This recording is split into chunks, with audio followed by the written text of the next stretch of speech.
là, j'ai vu tout à l'heure des yeux qui sont ouverts comme ça, de certains parmi vous, surtout ceux qui ont le Magnificat ou des livrets comme ça, liturgiques, mais ils se sont trompés de l'Évangile.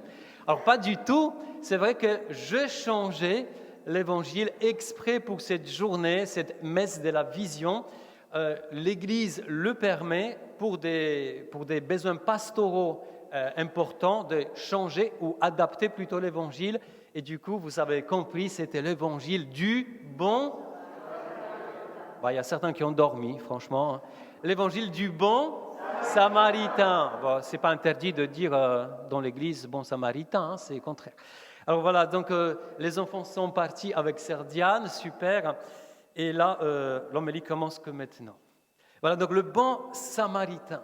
Le bon Samaritain, l'Évangile. Et tout de suite, on va voir une petite première image, une icône que j'ai trouvée sur Internet qui est très très belle. On voit le bon Samaritain qui s'occupe d'une personne blessée, d'un homme blessé.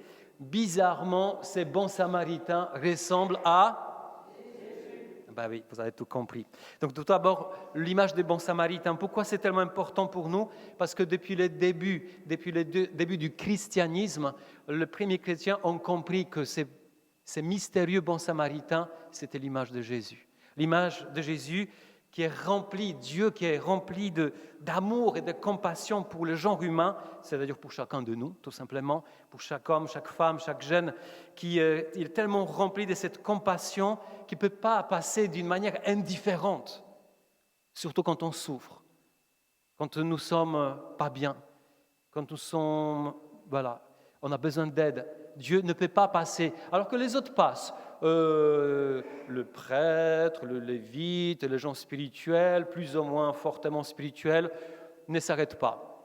Ils passent de l'autre côté de la rue. Jésus, il passe, il voit, il s'arrête et il soigne. Amen ou pas amen? Bon, c'est super, c'est une bonne nouvelle. Voilà, si on n'avait pas de Jésus dans notre vie, je ne sais pas comme vous, mais moi, peut-être je ne serais plus de ce monde aujourd'hui. En tout cas, voilà, c'est Jésus qui s'arrête parce qu'il nous aime. Il a une compassion incroyable. Il s'arrête pour guérir cet homme.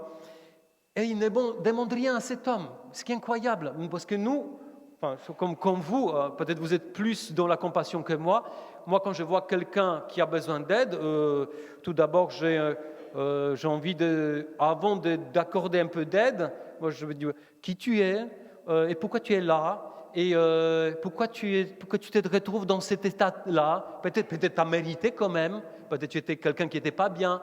On veut savoir on veut savoir des choses pour que les gens, pour se dire est-ce qu'ils méritent ou pas mon aide, mon amour, ma compassion. Jésus n'est pas comme ça. Le bon Samaritain, Jésus, il passe, il voit et il s'en occupe. Zéro question. Donc voilà, c'est pourquoi Jésus, c'est bon Samaritain, donc qui est Jésus en même temps, donc il est devenu le modèle de tout missionnaire chrétien. C'est-à-dire vous et moi. C'est le modèle de tout missionnaire. Donc c'est vraiment ces missionnaires qui appelaient à sortir le long des rues et s'occuper de notre humanité, parce que toute notre humanité est blessée et toute notre humanité et nous sommes souffrants. Deuxième image qui est importante, pourquoi ça a disparu? Bon, c'est pas grave. C'est bien de ne pas afficher le téléphone, pas besoin. Alors, la deuxième image, c'est celui de l'auberge. Quand même, c'est le même évangile parce que le bon Samaritain, il confie ses malades. D'abord, il prend soin au départ, il s'arrête, il prend soin, et après, il confie le malade à un aubergiste, à une auberge. Et pareil, depuis les premiers siècles du christianisme, les chrétiens qui nous ont précédés ont compris que l'auberge, c'est une parabole, c'est une image, c'est un symbole de l'Église. L'auberge, autrement, c'est la communauté chrétienne. En fait, Jésus amène quelqu'un qui est blessé à la communauté chrétienne. Il confie celui qui a besoin de guérison à une communauté qui se rassemble au nom de Jésus, et parce que dans cette communauté, Jésus lui-même est présent. Et c'est pourquoi le processus de guérison de l'homme de l'Évangile s'achève dans la communauté, dans l'auberge. Voilà, donc ça c'est l'Évangile. Et justement, cette image, pourquoi j'ai choisi cet évangile, cette histoire finalement? Parce que cette histoire, elle est très, très importante pour nous, pour la fraternité missionnaire Jean-Paul II, qui est venu ici dans cette paroisse il y a 12 ans maintenant, qui des prêtres et des religieux, religieuses et des laïcs engagés ont pris cette paroisse. En fait, c'est l'évêque, le diocèse, l'église diocésaine a confié cette paroisse et cette communauté à la fraternité missionnaire Jean-Paul II. Et pour nous, l'image des bons samaritains, c'est quelque chose de très, très, très important, parce que cette communauté garde comme essentielle la spiritualité missionnaire. Eh bien, c'est pourquoi cette spiritualité missionnaire a donné le lieu à la vision pour la paroisse Saint-Roch. Alors, la vision pour la paroisse Saint-Roch, c'est quoi? Alors, on n'a rien fumé pour avoir la vision, on n'est pas des grands mystiques non plus, on n'a pas eu Jésus, on n'a pas vu Jésus, non. Mais nous avons prié quand même et nous avons demandé à Jésus, à Dieu, mais Seigneur, si nous sommes là, ici, dans cette paroisse Saint-Roch, mais qu'est-ce que tu voudrais pour cette paroisse et pour les paroissiens qui sont déjà là et pour les gens qui viendront, qui vont nous rejoindre? Eh bien, la vision, ça s'appelle la vision, c'est ceci que vous allez voir maintenant.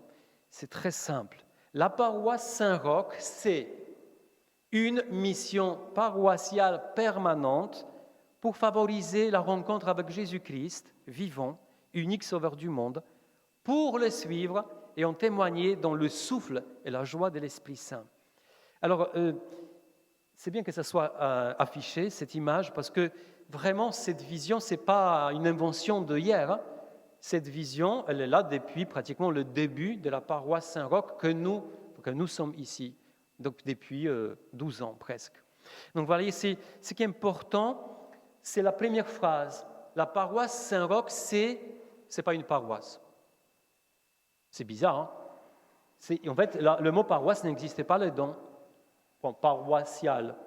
C'est une mission paroissiale permanente. Pourquoi on n'aime pas? En fait, finalement, on n'aime pas le mot paroisse, même si c'est une paroisse, vous avez compris, mais on n'aime pas ces mots paroisse parce que quand on dit paroisse, on s'est dit ou c'est vieillot, ou c'est on a toujours fait comme ça, ou quand on dit le mot paroisse, c'est parce qu'on a parfois l'impression que c'est quelque chose qui nous enferme, et quelqu'un qui garde la spiritualité missionnaire, c'est tout le contraire. C'est rien qui enferme, on élargit toujours les horizons, c'est rien. On a toujours fait ainsi. Ça n'existait pas pour un missionnaire, parce qu'un missionnaire, c'est lui le premier qui doit voir des choses, qui doit chercher de nouvelles choses pour apporter l'amour de Dieu. Et donc, du coup, on n'aime pas ces mots paroisse. Donc, c'est une mission paroissiale permanente. Si vous êtes ici, c'est parce que vous êtes dans une mission paroissiale permanente. Ça veut dire quoi? En d'autres termes, ça nous doit déranger tout le temps. Ah oui, pourquoi on a fait ça? C'est pas normal. C'est un bon signe. Comme si c'est pas normal, c'est pas quelque chose de classique, c'est un bon signe. C'est-à-dire, on cherche. On n'est pas des parfaits, on n'a pas tout compris du monde, de la religion, de la foi chrétienne, mais on cherche. Et on met ça en route, en œuvre pour que notre monde, notre génération, les gens qui sont dans notre ville, dans notre région, soient touchés par l'amour de Dieu. Amen ou pas amen? Donc si vous dites, notre paroisse, elle est bizarre, elle n'est pas comme les autres, c'est très bien. Par contre, si vous dites, notre paroisse est meilleure que les autres, c'est pas bien. C'est vraiment là, non. Elle est différente, oui. Elle est meilleure que les autres paroisses, non, c'est faux. On n'est pas meilleur qu'une paroisse de Fréjus, de Saint-Raphaël ou une autre paroisse en France, dans le monde. On n'est pas meilleur. On ne cherche pas à être meilleur, mais on cherche à être plus missionnaire. Voilà, donc c'est ça.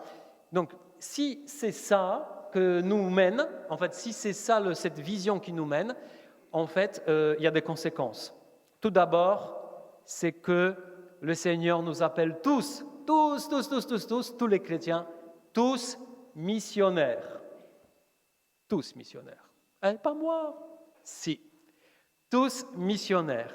Alors, la fraternité qui est là, en fait, On a donné cette spiritualité missionnaire à la paroisse Saint-Roch, à tous les paroissiens. Donc cette fraternité, comme je vous ai dit, elle existe pour la mission, pour que Jésus soit aimé, soit connu et aimé. Mais cette fraternité qui est ici, elle existe aussi pour vous inciter, tous les chrétiens qui viennent dans cette paroisse, pour inciter ces chrétiens à la joie de connaître le Christ et partager ses trésors. Et c'est pourquoi on est ici, on n'est jamais tranquille, nous les prêtres qui prêchons par exemple, et vous n'êtes jamais tranquille. C'est vrai, hein, on vous casse la tête. Hein. On vous dit, ouais, alors dans nos prédications, dans la formation d'apprentissage missionnaire, par la contagion missionnaire, par les choses qu'on propose, par les styles de la liturgie. Ce n'est pas parce qu'on aime pop louange qu'on fait ça. Tout ce que vous voyez ici, la façon que la messe dominicale se déroule, elle est faite pour que les gens qui ne connaissent pas Jésus puissent être touchés par son amour. On a encore une fois, peut-être on n'a pas compris tout ce qu'il fallait, mais en tout cas pour le moment c'est ça. On trouve que c'est ça pour le moment, en tout cas c'est la meilleure façon que le cœur soit touché de notre génération. Je ne dis pas de la génération des gens du 19e siècle, du Moyen-Âge ou des premiers chrétiens, notre génération, 21e siècle. Voilà. Donc c'est tellement important pour que, voilà, contagion missionnaire, transmettre le goût du témoignage, de l'annonce de Jésus, transmettre le goût de l'aventure missionnaire, rejoindre les nouvelles façons de faire, des nouvelles frontières de l'évangélisation, comme disait Jean-Paul II, Saint Jean-Paul II. Pour tous ceux qui sont au loin, alors parfois ceux qui sont au loin, c'est parfois dans nos familles, hein, parfois des gens qui... Voilà. Mais en tout cas, toute cette promesse, comme nous dit la parole de Dieu, la promesse de l'amour de Dieu pour tous, ceux qui sont près de Dieu, mais ceux qui sont au loin aussi. Donc cela concerne nous tous missionnaires. Ça veut dire concrètement les prêtres de la fraternité qui sont ici. Les prêtres qui sont dans cette paroisse, alors vous avez déjà vu, hein, ceux qui sont depuis là, ils sont un peu spéciaux, hein, ceux-là, franchement, ils ne sont justement pas comme tous les autres peut-être. Bon, mais justement, parce que les prêtres de la fraternité mission Jean-Paul II, le début de notre appel que le Seigneur nous a fait, c'était des prêtres sans paroisse, je vous le confesse. Des prêtres sans paroisse. Pourquoi ? Pour être libres et disponibles pour les gens qui ne mettent jamais le pied dans une église. Il y en a beaucoup, enfin vous les connaissez, il y en a plein. Donc on se disait, cet appel, et on a besoin des prêtres qui sont libres des paroisses pour rejoindre les gens qui ne sont pas dans les paroisses. Parce que les prêtres qui sont dans les paroisses, malheureusement, ils ont tellement de boulot à faire qu'ils n'ont plus le temps de faire ça. Et du coup, avec le temps, vous avez vu, si j'ai dit que les prêtres de la fraternité sont sans paroisse, vous voyez le Père Paul-Élie, le Père Pierre et les autres pères. En fait, nous sommes dans les paroisses.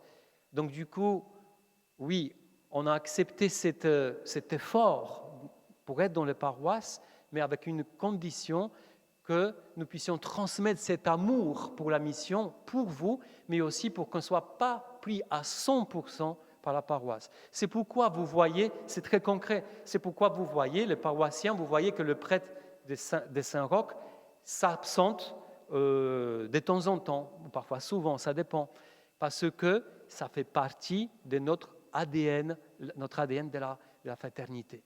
Et après, parfois, il se peut que certains parmi vous, pourquoi je dis ça? Parce qu'il se peut que certains parmi vous, vous allez dire, oui, mais parfois, on se sent un peu abandonné, peut-être par le prêtre de la paroisse de Saint-Roch, oui, mais c'est le prix à payer. C'est être ou pas être par le prêtre de la fraternité missionnaire Jean-Paul II dans une paroisse. Donc c'est pourquoi, ça sert à rien en fait, en quelque sorte, ça sert à rien de se dire, oui, il nous manque. Non, au contraire, ils sont là, pas tout le temps à 100%, mais quand ils sont là, ils se donnent à fond, parce qu'on essaye de faire. Mais aussi pour que vous puissiez vous donner à fond. Amen ou pas amen. Et voilà. Alors, je vous donne un petit témoignage personnel d'aller plus loin. Vous savez, peut-être vous ne connaissez pas ma vie, mais en tout cas, avant d'entrer dans la fraternité missionnaire Jean-Paul II, moi-même, j'ai passé 10 ans dans une autre communauté religieuse en France. C'était une très belle communauté, avec une liturgie très très belle, avec une vie fraternelle très développée, pleine de charité. Il y avait beaucoup de gens qui venaient nous rejoindre dans des monastères, mais moi, je sentais au bout des moments, au bout des 10 ans quand même, je sentais que le Seigneur m'appelait personnellement à rejoindre justement les gens qui sont loin, qui sont dehors, et pas les gens qui viennent vers. Et c'est pourquoi j'ai accepté avec joie cet appel du Seigneur de ne pas être dans des bâtiments pour rejoindre les gens qui sont à l'extérieur. Et vous voyez, c'est pour ça il faut comprendre cet appel du Seigneur qui est très particulier. Donc, du coup, c'est très simple. Si quelqu'un me forcerait, parmi vous, on va attraper Père Robert, le lier les mains, les pieds, et il reste à la paroisse Saint-Roch 24h/24 pendant toute l'année, en fait, je meurs d'étouffement. Ce n'est pas parce que vous allez m'enlever l'oxygène, ce n'est pas votre faute, c'est parce que l'appel du Seigneur dans mon cœur est différent. Ça veut dire aussi, quand même, ça ne veut pas dire que je ne suis pas heureux dans la paroisse. Oui, je suis heureux avec vous, à condition. Vous connaissez maintenant la condition. C'est important de le savoir parce que ça concerne tous les prêtres de la fraternité. Une fois qu'on a compris ça, ça va. Voilà. Donc, ça c'est pour les prêtres. Mais aussi ça concerne le frère, les sœurs consacrés qui portent le même appel, mais aussi ça concerne aussi en quelque sorte vous, tous les fidèles. C'est-à-dire si l'Église a confié cette paroisse, cette communauté à la fraternité missionnaire Jean-Paul II avec une spiritualité concrète, ça veut dire que l'Église voudrait que nous puissions transmettre à vous cette spiritualité. Ça veut dire quoi? On voudrait que vous puissiez faire, vous aussi, à votre façon, mais en tout cas faire le vôtre, un processus de transformation missionnaire. Et cette transformation passe par des choses très concrètes qui ont été affichées dans la vision. Tout d'abord, rencontrer Jésus. Rencontrer Jésus. Après, le suivre. C'est-à-dire, si tu rencontres Jésus, c'est bien, mais si tu restes juste « c'était bien, je me sentais bien à l'époque », aujourd'hui, peut-être, tu n'auras plus la foi. Le suivre. Tu rencontres quelqu'un pour le suivre. Quelqu'un qui tombe amoureux, c'est pas pour je suis tombé amoureux. Et il est où ton amoureux? Je sais pas. Je continue sans lui, mais je suis tombé amoureux. Hein. Mais non, tu les suis. Enfin, vous mettez ensemble. Enfin, vous faites du chemin ensemble. C'est la même chose avec Jésus. Donc, rencontrer Jésus, le suivre, mais aussi témoigner de lui, de cet amour, de ses trésors. Et pour cela, concrètement, ce sont 3 points de la vision, ce que je viens de lire, en simplifiant. Quand on dit rencontrer Jésus, on a mis des choses dans cette paroisse en œuvre. Parce que rencontrer Jésus, comment faire? Il y a des assemblées Jésus guéri. Il y a une soirée de pétales de roses qu'on va vivre dans quelques semaines, le 30 septembre, ici. Très très belle, un samedi soir. C'est des sessions, par exemple, qui s'appellent Vie Nouvelle. Là, on a une session qui nous attend dans un mois. 8, c'est un week-end, session week-end, 6-8 octobre. Et franchement, ce sont des moyens privilégiés pour être touchés par l'amour de Jésus. Pour vous, pour ceux qui sont dans cette paroisse, mais aussi qu'on pourrait inviter des gens qui sont loin. Vous voyez, toutes ces choses, ce n'est pas pour faire joli, toutes ces choses ce ne sont pas faites pour remplir notre temps. Parce que célébrer une messe par jour, ce n'est pas beaucoup quand même. On va inventer des choses. Non, tout ça, c'est fait pour un but spécial. Après, suivre Jésus. Toi tu es chrétien, tu aimes Jésus, tu veux l'aimer plus, tu veux devenir un peu plus un chrétien missionnaire, un disciple de Jésus, le suivre. Dans cette paroisse, une chose par excellence pour suivre Jésus, ce sont des cénacles, des groupes de partage, petits groupes de partage très fraternels, où il y a des enseignements qui sont donnés par les prêtres de l'Église ici, mais aussi on prend des enseignements forts pour avancer ensemble.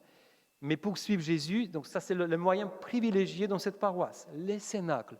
Vous avez tout ça sur l'Internet, sur les affiches, tout est fait pour cela. Dans cette paroisse aussi, concrètement, pour suivre Jésus, il y a aussi ce que nous appelons ici l'école d'évangélisation Saint-André. C'est une pédagogie incroyable qui prépare justement différentes sessions. En fait, on peut s'engager là-dedans pour préparer des sessions et ça nous travaille parce que ça nous forme. Parce qu'il ne faut pas qu'on soit des chrétiens, oui, il y a 50 ans, j'étais touché par lui et voilà. Ben, c'est dommage. Le pape émérite, enfin défunt maintenant, Benoît XVI disait, un chrétien qui s'arrête, c'est un chrétien qui recule. Vous imaginez ça? Bon, bref, je ne veux pas trop le développer. Donc, voyez, c'est toutes ces choses. Il y a d'autres choses qui existent dans la paroisse. Je ne vais pas tout énumérer. Pour cela, il faut voir souvent les sites Internet, il faut voir souvent le fond de l'Église, les affiches, parce que tout cela est fait uniquement pour ces 3 points. Rencontrer Jésus, le suivre et devenir missionnaire, le témoin. C'est très important. On a refusé beaucoup d'autres choses. Il y a parmi vous des gens qui sont venus me voir, ou Père Pierre un jour, dire « Ah, on voudrait faire un groupe machin, des prières comme ça. » Et on vous a dit peut-être « Non, ça n'entre pas dans la vision de la paroisse pour le moment. » Vous voyez, on a refusé des choses. Parce que si on voulait faire tout ce qui existe au niveau catholique dans le monde entier, on n'aura pas le temps une semaine ne suffirait pas. Il y a plein de choses, mais il fallait prier et trier pour faire le choix. Donc, je finis avec ça, parce que c'est fait... C'est combien maintenant? Beaucoup? Je vais faire rapidement, parce que c'est important. Parce que d'un côté, tous missionnaires, mais de l'autre côté, c'est la communauté, c'est l'auberge du bon samaritain. Et c'est vrai que la communauté est importante. Alors, on va afficher tout de suite l'image. Une communauté, une auberge de bons samaritains, c'est un hôpital pour les pécheurs, mais ce n'est pas un hôtel pour les saints. Ça veut dire quoi? Si vous voulez être dans un hôtel pour les saints, il faut changer de paroisse. Parce que si vous acceptez, parce qu'il faut accepter, ça coûte, si vous acceptez d'être dans un hôpital pour les pécheurs, vous soyez le bienvenu. Moi, je suis le premier sur la liste. Enfin, pas le meilleur, le premier des pécheurs. On est tous des pécheurs. C'est-à-dire, une communauté, ce n'est pas des gens parfaits. Enfin, il y a des gens qui cheminent avec nous, avec la paroisse Saint-Roch depuis quelques années. Au début, quand on entre dans une communauté, surtout qui loue bien, qui chante bien, qui a plein de choses, on s'est dit « Ah oui, on est touché, forcément, c'est tant mieux. On est touché par l'amour fraternel, j'espère. » On nous a dit encore récemment « Ah oui, votre communauté, elle est très familiale et tout. » Mais après un moment, quelques mois, quelques années, en fait, vous vous rendez compte que tout n'est pas beau et qu'on se blesse les uns les autres avec notre caractère, avec notre façon de faire, avec nos paroles, Mais c'est normal, parce que nous sommes tous, vous et moi, nous faisons tous un apprentissage de l'amour que Jésus nous a laissé. Apprentissage. Ce n'est pas parce que tu étais touché par l'amour de Jésus que tu es déjà transformé. C'est que le début de ton cheminement. Et c'est comme, je finis avec ça, cette image, c'est comme si vous prenez l'exemple d'un parent qui a un petit enfant qui doit apprendre à marcher. Si ses parents, ou les deux, qui interdisent à l'enfant de tomber, cet enfant n'apprendra jamais à marcher parce que les chutes d'un petit enfant qui est en train d'apprendre à marcher sont prévues dans son apprentissage de la marche. C'est la même chose quand un chrétien essaye d'apprendre à aimer selon la façon de Jésus. Eh bien oui, parfois ça va être magnifique, parfois ça va être très bien, ça va être des moments merveilleux. Il y a d'autres moments qu'on va se blesser et des relations vont être abîmées. Alors je vous dis tout de suite que cette année, je voudrais, cette année qui nous attend, donc de septembre au septembre 2024, je donnerai quelques enseignements, notamment au Cénacle de la paroisse Saint-Roch, sur la façon de vivre mieux les relations entre nous et même aussi un enseignement sur comment faire quand les relations sont brisées ou abîmées. Parce que c'est important. L'auberge du Seigneur, l'auberge des bons samaritains, c'est vrai qu'on prend le risque de se blesser, mais en même temps, on prend le risque de s'aimer. Donc, il faut les deux. Amen. Je vais arrêter avec ça. On va faire une petite prière. Je vous propose de fermer les yeux. Seigneur Jésus, merci. Nous te disons d'abord un grand merci pour ta présence au milieu de nous. Merci d'être le vrai bon samaritain pour nous, pour chacun et chacune d'entre nous. Merci pour ton amour qui dépasse toute attente, ton amour, ta compassion, ta guérison qui est plus forte que tout que nous pouvons imaginer. Et merci parce que Jésus, tu ne regardes pas vraiment nos péchés, mais tu regardes notre cœur, nos besoins d'être aimés par toi. Et en même temps, Jésus, nous te remercions je te remercie spécialement pour l'appel que tu as adressé à la Fraternité Mission Jean-Paul II, mais aussi à l'appel que tu as adressé à cette communauté précise de Saint-Roch. Merci Seigneur pour ta confiance que tu nous fais. Nous te demandons, Jésus, d'envoyer ton Esprit Saint, l'esprit d'amour, l'esprit de guérison, l'esprit d'audace, l'esprit de mission, l'esprit aussi de pardon, l'esprit des relations saines, que nous puissions vivre, être contagieux de ton amour dans notre ville, de notre société. Amen.